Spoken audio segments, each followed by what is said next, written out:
ទូកិច្ចប្រជុំនៅម៉ាឡេចាប់ដល់រលូនការប្រជុំបានចូលជាធរមានក្តៅគណៈអង្គការកំពុងសប្បាយចិត្តជាពិសេសបងដែលភៀសសកម្មតអត្រឡប់ទៅវិញគឺថានៅរោងចាំមើលស្ថានភាពបន្តទៀតពួកឯងខ្ញុំអត់ជឿជាក់លើពួកសៀមចោលឆ្លៀនពៀនហ្នឹងទេពួកវានៅតែមានកំណត់ក្បត់អញ្ចឹងទើបដូច្នេះហើយទើបខាងសាលា NAI គាត់បានរៀបចំនំប៉័ងអាហារគៀមជូនទៅដល់បងភៀសសឹកនិងបងកងទ័ពហើយខាងសាលាគាត់ប្រើរយៈពេល3ថ្ងៃសម្រាប់ផលិតនំឲ្យបានច្រើននំបំផុតតាមតែអាចធ្វើបានតាមចំណងគណនីដែលគាត់រៀបចំនំគឺប្រហែលជាចូល4000ទៅ5000នំសម្រាប់បងភៀសសឹកនិងបងកងទ័ពហើយខ្ញុំពិតជាសប្បាយចិត្តមែនទែនដែលខាងសាលាគាត់បានចូលរួមជាជំនួយទៅដល់អាហារស្បៀងនេះហើយអ្នកនរគ្នាប្រទេសទូចតែបេះដូងធំហើយសម្រាប់ខ្ញុំពិតជាសប្បាយចិត្តមែនទែនអត់មានពាក្យអីច្រើនក្រៅពីអរគុណដែលប្រទេសកម្ពុជារួបរวมសាមគ្គីគ្នាបានល្អមែនទែនមកខ្ញុំនិងខាងនាយកសាលាគាត់បានពិភាក្សាគ្នាថាគោលយកមករៀបចំស្បៀងមិនដើម្បីដឹកទៅដល់ខាងបងកងទ័ពដែលឡែកខ្ញុំសន្យាមែនទែនដែលខ្ញុំបានតំណទៅបងខាងប៉ូលីហេគាត់នឹងគឺបងប៉ូលីហេនេះគឺគាត់ដឹកដល់កន្លែងជំរំកងទ័ពមកគឺថាគាត់បញ្ជូនអាហារស្បៀងទៅដល់កន្លែងហ្នឹងមកហើយសម្រាប់ខាងសាលាវិញគាត់ក៏បានរៀបចំធ្វើនំអាហារស្បៀងហ្នឹងពិតជាញាប់ដៃញាប់ជើងមែនទែនរហូតដល់ទៅ5បន្ទប់ក្នុងការឲ្យធ្វើមិនឲ្យលឿនបំផុតតាមតែអាចធ្វើបានធ្វើមិនឲ្យខាងស្បៀងធ្វើបានលឿនបំផុតហើយនេះគឺជាស្បៀងគ្រាន់តែធ្វើមកផឹកថ្ងៃទី1គឺថាធ្វើបានច្រើនខ្លាំងមែនទែនហើយនេះគឺជាមកថាពីថាថែមទៀតមកពីខាងលើគឺថាធ្វើញាប់ដៃមែនទែនហើយអត់ឲ្យខាតពេលទេខ្ញុំក៏បានឆ្លៀតសួរសម្ភាសបងស្រីពីអារម្មណ៍គាត់ផ្ទាល់ដែលបានចូលរួមជាចំណែកមួយជួយដល់ជាតិបងឈ្មោះអីដែរបងខ្ញុំឈ្មោះលីនដាឥ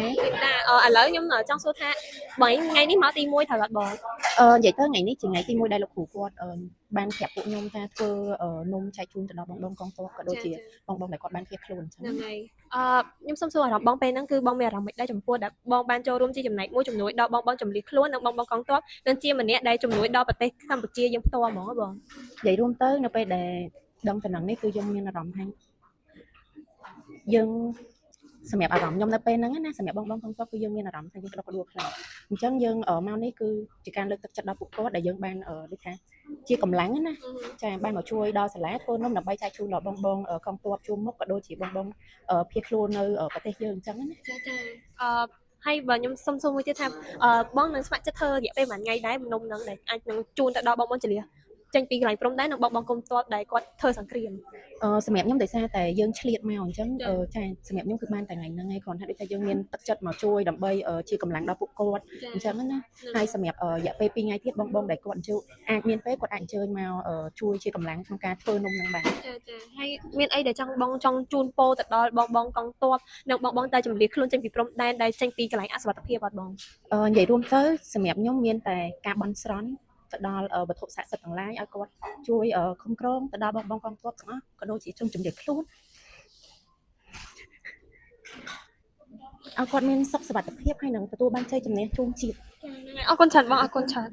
នតួបងចាបងមានឈ្មោះដែរខ្ញុំឈ្មោះលីមហងចាហើយបងមករៀននៅនេះបែរជារយៈពេលប៉ុន្មានរយៈពេលចូល2ខែចូល2ខែហើយសម្រាប់ថ្ងៃនេះផ្ទាល់ឃើញខាងសាលាកំពុងរៀបចំនំប៉័ងដើម្បីត្រៀមយកទៅជូនដល់បងភៀសខ្លួនជាមួយនឹងបងវិរៈកងទ័ពនៃជួរមុខរបស់យើងមែនទេចាហើយបើតាមការដែលបងអញ្ជើញមករៀននៅនេះដែរមិនដែរនៅក្នុងសាល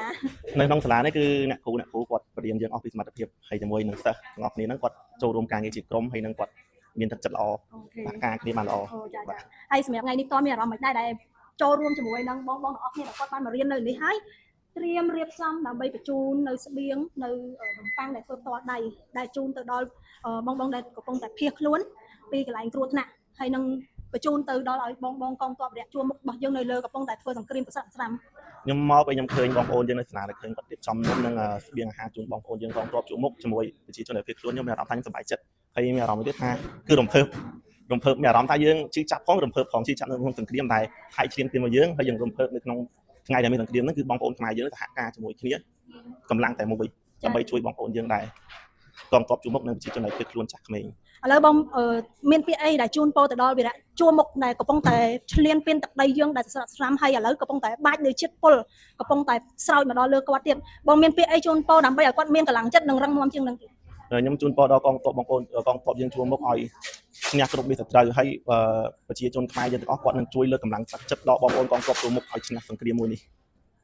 អូខេអរគុណច្រើនបងអរគុណដូចអ្នកទាំងគ្នាមើលការស្ភាមុននេះអញ្ចឹងគឺថាចិត្តប្រជាជនខ្មែរយើងគឺចិត្តតែមួយបេះដូងតែមួយខ្មែរយើងធ្វើការអីក្រៅពីសន្តិភាពហើយខ្ញុំមានតែពាក្យមួយដែលចង់ផ្ដាស់ផ្ញើទៅដល់ប្រជាជនខ្មែរយើងទាំងអស់គ្នាផងឡើងស៊ូឡើងរងមាំឡើងក្រៅពីប្រទេសយើងខ្លួនឯងមានតែគេជួយទេយើងអាចអត់ធ្មត់បានចឹងមានតែស៊ូហើយនឹងស៊ូតតាំងនៅអ្វីដែលគេព្យាយាមធ្វើបាបប្រទេសយើងចឹងយើងព្យាយាមស៊ូដូចគ្នាហើយវីដេអូនេះដែរខ្ញុំនៅតែអរគុណដល់ខាងសាលា NAI ដែលគាត់បានចូលរួមជាចំណែកមួយជួយទៅដល់បងដែលចម្លៀសខ្លួនចេញពីតំបន់ព្រំដែនដែលគ្រោះថ្នាក់បងកងទ័ពដែលគាត់នៅឆ្ងាយដើម្បីប្រយោជន៍ដើម្បីការពារជាតិយើងខ្ញុំមានតែពាក្យចុងក្រោយគឺអរគុណដល់វីរៈកង ងទ័ពខ្មែរដែលបានបូជាជីវិតជួយទៅដល់ទឹកដីរបស់យើងហើយអរគុណខ្លាំងមែនទែនដល់រដ្ឋាភិបាលដែលក៏ស្វាស្វែងរកវិធីដើម្បីការពារទឹកដីមួយនេះពីចុងក្រោយដែលខ្ញុំអាចនិយាយបានគឺអរគុណសន្តិភាព